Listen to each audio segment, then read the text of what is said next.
Hello दोस्तों, आप सब कैसे हैं? रात के करीब 2 बज रहे थे।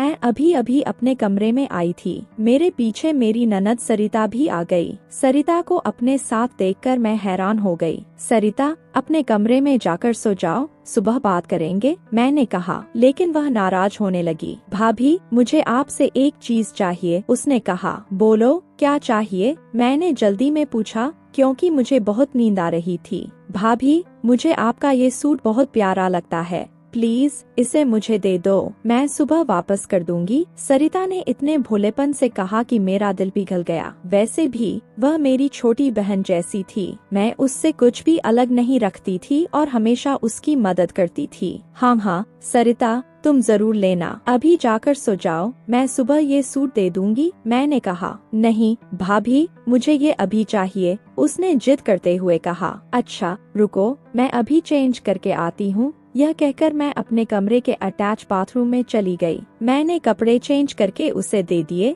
लेकिन मुझे अजीब लग रहा था। मैं चाहती थी कि उसे धोकर साफ सुथरा सूट दूं। मैंने उसे अपने बाकी सूट भी दिखाए, लेकिन वह उसी सूट पर अड़ी रही। आखिरकार मैंने उसे वो कपड़े दे दिए। वह अपने कमरे में चली गई। उसके जाते ही मुझे ख्याल आया, अरे दुपट्टा तो यहीं छूट गया। वैसे तो इतनी रात में किसी के कमरे में जाना ठीक नहीं था, लेकिन वह 2 मिनट पहले ही मेरे कमरे से गई थी। मैं दुपट्टा लेकर जल्दी से सरिता के कमरे में पहुंची, लेकिन वहां दरवाजा खुला था और सरिता कमरे में नहीं थी। यह देखकर मैं हैरान रह गई। मैंने अपनी सास के कमरे में जाकर देखा, लेकिन वह वहां भी नहीं थी। हे भगवान, ये सरिता कहाँ चली गई, मैंने सोचा। तभी मेरी नजर दरवाजे पर पड़ी। सरिता बाहर से अंदर आ रही थी। सरिता, तुम इस वक्त बाहर कहाँ गई थी? मैंने हैरानी से पूछा। नहीं भाभी, मैं तो बस दरवाजा बंद कर रही थी। दरवाजे के पास एक बिल्ली दिखी थी, उसे भगाते भगाते बाहर चली गई,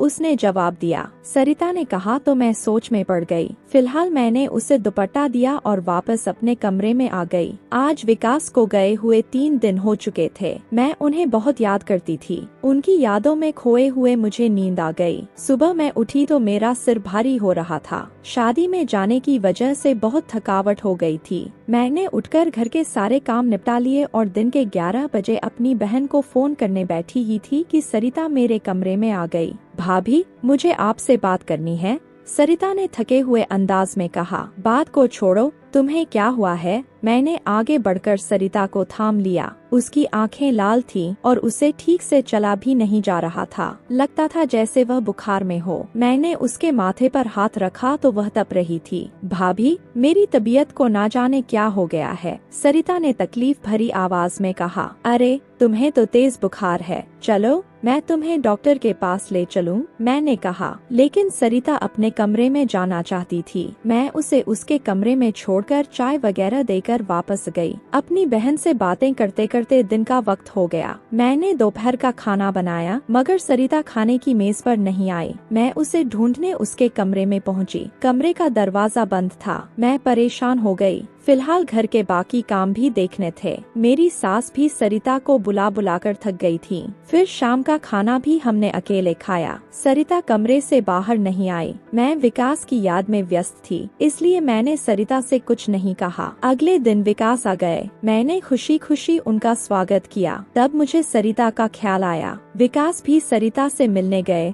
मगर सरिता ने दरवाजा नहीं खोला। विकास ने कहा, मुझे लगता है सरिता मेरी किसी बात से नाराज है। मैंने कहा, ऐसी कोई बात नहीं, वह 2 दिन से अपने कमरे में बंद है। हम में से किसी को कुछ नहीं बता रही कि क्या बात है। सरिता की वजह से अब हम घर वाले भी परेशान थे। बड़ी मुश्किल से विकास और मम्मी जी ने सरिता के कमरे का दरवाजा खुलवाया। जब उसने दरवाजा खोला तो वह बरसों की बीमार सी नजर आ रही थी। उसके चेहरे पर गहरा पीला रंग छा गया था। उसकी आंखों के नीचे गहरे काले रंग के हल्के दाग पड़ गए थे। इससे पहले कि हम सरिता से कुछ पूछ पाते, वह घर के दरवाजे पर गिरकर बेहोश हो गई। हम जल्दी से उसे होश में लाने की कोशिश करने लगे। ठंडे पानी की छींटे उसके चेहरे पर मारी, मगर उसे होश नहीं आया। मैंने उसकी नब्ज चेक की, जो बहुत धीमी चल रही थी। तब हमने डॉक्टर के पास जाने का फैसला किया। जल्दी से विक्रम गाड़ी ले आया। हमने सरिता को गाड़ी में डाला और अस्पताल पहुंच गए। वहां हमने सरिता को इमरजेंसी वार्ड में भर्ती करवाया। अचानक ऐसी क्या इमरजेंसी हो गई, हमें कुछ समझ नहीं आ रहा था। हम डॉक्टर के पास गए। डॉक्टर ने बताया कि सरिता की हालत नाजुक है और उसे 24 घंटे आईसीयू में रखा जाएगा। इसके बाद ही कोई फैसला होगा। विक्रम और मम्मी जी मुझे कोसने लगे। बोले, तुमने ही उसे कुछ कहा होगा, वरना वह खुद को कमरे में क्यों बंद करती। मैं उनकी बात का क्या जवाब देती। मेरे पास कोई जवाब नहीं था। मैं तो अपनी ननद से बहन जैसा प्यार करती थी। थोड़ी देर बाद डॉक्टर ने बताया कि सरिता की हालत अब थोड़ी बेहतर है, मगर हमें उसका खास ख्याल रखना होगा। उसे किसी गंभीर तनाव में रखा गया है। इस बात पर विक्रम और मम्मी जी मुझे घूरने लगे, जबकि मैंने कुछ किया ही नहीं था। फिर हम सरिता से मिलने उसके कमरे में गए। वह खाली खाली आंखों से छत की ओर देख रही थी। उसके बारे में हम में से कोई कुछ नहीं कह सकता था। डॉक्टर ने बताया कि सरिता को सांस घुटने की वजह से अचानक दिल का दौरा पड़ते पड़ते बचा। अगर देर हो जाती तो वह मौत के मुंह में जा सकती थी। यह सुनकर मम्मी जी बहुत सदमे में आ गईं। हमें यह समझ नहीं आ रहा था कि ऐसी घटना कैसे हुई। फिर उसी दिन सरिता को अस्पताल से डिस्चार्ज कर दिया गया। डॉक्टर ने हमें बुलाकर पूछताछ की और कहा कि सरिता को ताज़ी हवा में रखें। हम सरिता को घर ले आए, लेकिन वह कुछ खोई खोई सी लग रही थी। ऐसा लग रहा था जैसे उसे कोई गहरी परेशानी है। मेरे बार बार पूछने पर भी उसने मुझे कुछ नहीं बताया, बल्कि वह बार बार अपने कमरे में जाने की जिद करने लगी। मजबूर होकर हमने उसे उसके कमरे में जाने दिया, लेकिन डॉक्टर ने कहा था कि सरिता को कोई परेशानी नहीं देनी चाहिए। इस वजह से हम भी परेशान थे। अगर सरिता की बात न मानते तो भी उसके लिए अच्छा नहीं था। सरिता ने अपने कमरे में जाकर फिर से दरवाजा बंद कर लिया। काफी देर तक उसका दरवाजा बंद रहा। हमें दोबारा शक होने लगा। हमने उसका दरवाजा खटखटाया। सरिता ने दरवाजा खोला तो उसकी सांस फूली हुई थी। वह फिर से परेशान लग रही थी। इस बार भी वही हुआ। वह धड़ाम से जमीन पर गिर पड़ी और बेहोश हो गई। मम्मी जी और विक्रम मुझे डांटने लगे। मजबूरन हमें एक बार फिर सरिता को अस्पताल ले जाना पड़ा। डॉक्टर ने वही बात दोहराई, तुम लोग हमारी बात शायद समझ नहीं पाते। उसे ताज़ी हवा में रखो। बार बार उसका दम घुटने की वजह से यह समस्या हो रही है। अगर यही लापरवाही रही तो सरिता को दिल का दौरा पड़ सकता है और फेफड़ों की समस्या भी हो सकती है। इस बात से हम सब शक में पड़ गए। कुछ समझ नहीं आ रहा था कि क्या करें। तब मैंने विक्रम से बात की। मैंने कहा, अब सरिता को कमरे में अकेले नहीं रहने देना चाहिए। अगर ऐसा ही चला तो उसकी सेहत को खतरा हो सकता है। विक्रम बोले, वह सब तो ठीक है, लेकिन बिना जाने अगर हम उसे कमरे से अलग रखेंगे तो वह उलझ जाएगी। तुम्हें उसके बंद कमरे में झांक कर देखना होगा। अकेले कमरे में ऐसी क्या बात है जो वह हमारे सामने बैठने से कतराती है। विक्रम की बात सही थी। मैंने सरिता के कमरे की खिड़की के पर्दे को थोड़ा सा खुला रख दिया ताकि जब वह अकेले कमरे में हो मैं देख सकूं कि आखिर क्या बात है जो सरिता हर वक्त अपने कमरे में बंद रहती है और बाहर आकर नहीं बैठती। रात का खाना खाकर सरिता अपने कमरे में चली गई। उसने दरवाजा बंद कर लिया। मैंने पहले ही खिड़की का पर्दा थोड़ा खुला रखा था। शायद सरिता को इसकी भनक नहीं थी। उसके कमरे में जाने के बाद मैंने दरवाजे के बाहर खड़े होकर अंदर झांकने की कोशिश की। कमरे में नजर पड़ी तो मैं हैरान रह गई। सरिता ने अपने आसपास ढेर सारी मोमबत्तियां जला रखी थी और वह चुपचाप उनके बीच बैठी थी।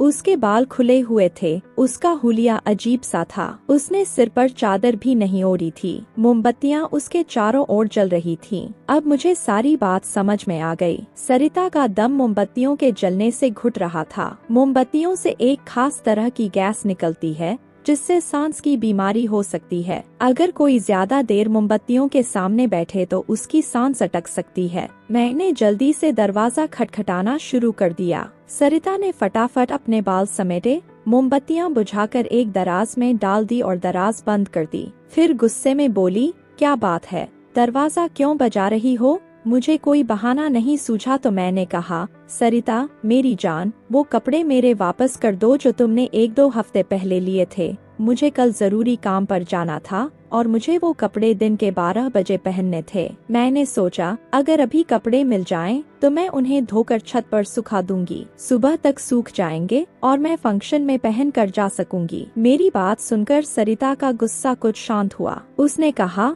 हाँ भाभी, आपके कपड़े, मैं तो भूल ही गई थी। आप ऐसा करो, मेरा कोई और कपड़ा ले लो। मैं वो कपड़े अभी नहीं दे सकती। क्यों? मुझे तो अभी चाहिए, मैंने जोर देकर कहा। सरिता वो कपड़े देने को तैयार नहीं थी, लेकिन तभी मेरी नजर सामने हैंगर पर पड़ी। मेरे कपड़े तो वहीं लटक रहे थे। मैंने कहा, अच्छा सरिता, मेरी बात सुनो, तुम कम से कम अपने कमरे का पर्दा तो हटा दो। डॉक्टर ने कहा है कि तुम्हें ताज़ी हवा चाहिए। यह कहकर मैंने सरिता के कमरे का पर्दा हटाने की कोशिश की। भाभी, ये आप क्या कर रही हो? मैं बिना पर्दे के कैसे सोऊंगी? सरिता ने तुरंत कहा। कोई बात नहीं सरिता, इस घर में और कौन गैर है? तुम्हारा भाई और मम्मी जी ही तो हैं। तुम ऐसे ही सो जाया करो। मैंने आगे बढ़कर पर्दा हटाने की कोशिश की। सरिता ने गुस्से में कहा, आप अपने काम से काम रखो, मैं बिल्कुल ठीक हूँ। अच्छा ठीक है, मैं अब जाती हूँ, सुबह बात करेंगे। मैंने सोचा कि सरिता से अभी बहस करना ठीक नहीं। कमरे में लौटकर मैंने विक्रम को सारी बात बताई। मैंने कहा कि सरिता बार बार पर्दे क्यों बंद रखती है। विक्रम भी हैरान हो गए। उन्होंने कहा,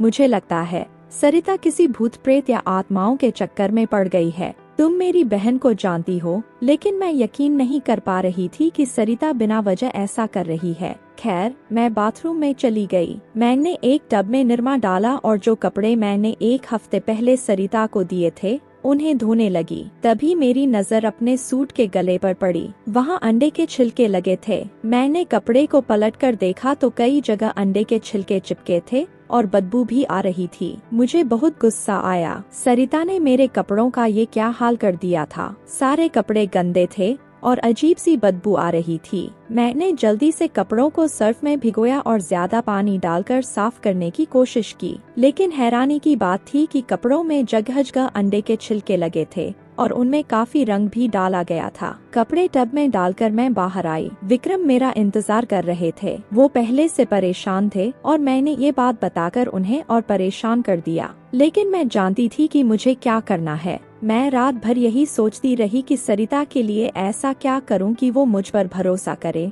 अपनी सारी बातें मुझसे कहे और मैं उसे इस मुसीबत से बचा लूं। ना जाने उसने अपने दिमाग में क्या बवाल पाल रखा था। यही सोचते सोचते रात के 3 बज गए। मैं देर तक जागती रही। सुबह होने को थी जब मुझे नींद आई। फिर मैं उठकर नहा धोकर पूजा पाठ में लग गई। लेकिन सुबह करीब 7 बजे घर में बहुत शोर सुनाई दिया। मेरी सास रो रही थी और मेरे पति भी ऊंची आवाज में बात कर रहे थे। मैं एकदम घबराकर उठी और बाहर गई तो देखा कि घर में कुछ रिश्तेदार भी आए थे। माँ जी का रो रो कर बुरा हाल था। मम्मी, क्या हुआ है? मैं जल्दी से अपनी सास के पास पहुंची तो देखा कि सामने मेरी ननद सरिता चारपाई पर ठंडी पड़ी थी। उसके मुंह से खून बह रहा था, बाल बिखरे हुए थे। माँ जी, सरिता को क्या हुआ है? मैंने आगे बढ़कर सरिता का सिर गोद में लिया। विक्रम ने मुझे जल्दी जल्दी सरिता को संभालने को कहा और खुद गाड़ी लाने चले गए। सरिता बहुत बीमार थी, उसके मुंह से खून की उल्टी हो रही थी।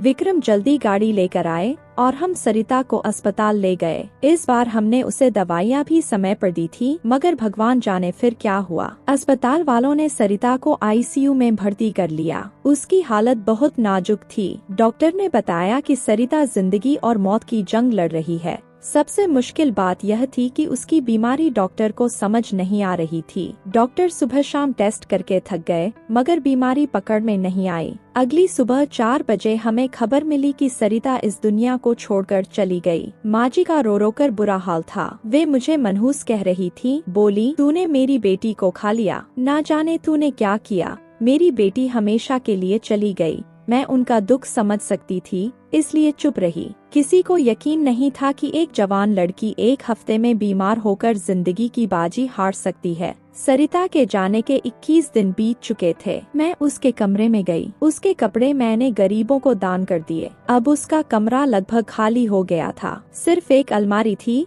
जो उसके बेड के पास रखी थी। उस पर हमेशा एक मोटा ताला लगा रहता था। सरिता के जाने के बाद उसकी यादें सहेजनी चाहिए थी, मगर उसकी चीजों ने मुझे वह ताला तोड़ने पर मजबूर कर दिया। मैं जानना चाहती थी कि उसकी अलमारी में क्या रखा था और उन दिनों जब वह बीमार थी वह क्या कर रही थी। मैंने ताला खोलने की कोशिश की, मगर वह अलमारी के अंदर बना था, इसलिए नहीं खुला। मिस्त्री बुलवाकर बड़ी मुश्किल से ताला तुड़वाया। अंदर किताबें और फाइलों का ढेर था। मैंने एक एक किताब देखी तो मेरे होश उड़ गए। किताबें भूत प्रेत और आत्माओं की बातों से भरी थीं। दरअसल मेरी ननद सरिता बचपन से ही लंगड़ी थी। वह एक टांग से लचक कर चलती थी। उसकी इस बीमारी को ठीक करने के लिए हमने बहुत कोशिश की, मगर डॉक्टर ने जवाब दे दिया। भगवान जाने कब सरिता इन अंधविश्वासों में पड़ गई। पहले उसने आत्माओं से बात करने की कोशिश की, फिर ऐसी चीजें करने लगी जिनका हकीकत से कोई मतलब नहीं था। उसकी डायरी पढ़कर मुझे अंदाजा हुआ कि वह अपने अपाहिजपन को इन आत्माओं की मदद से ठीक करना चाहती थी। उसे कोई और शिकार नहीं दिखा तो उसने मुझे निशाना बनाने की कोशिश की। भगवान की कृपा थी कि सरिता ने जो कपड़े मुझे दिए वे उसी मकसद से थे, मगर उसका यह दाव नाकाम रहा।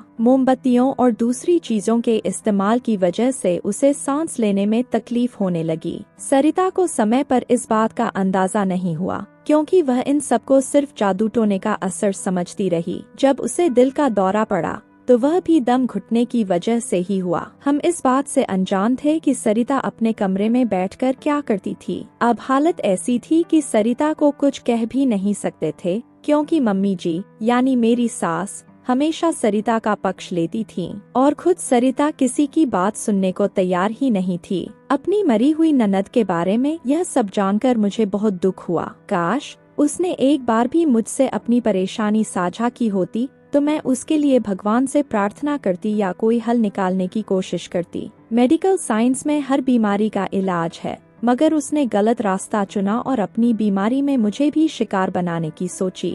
भगवान ऐसे लोगों को सही रास्ता दिखाए और उन्हें सब्र करने की हिम्मत दे, ताकि वे अपनी कमियों को स्वीकार करें और उनका हल ढूंढने की बजाय गलत रास्तों पर न जाएं।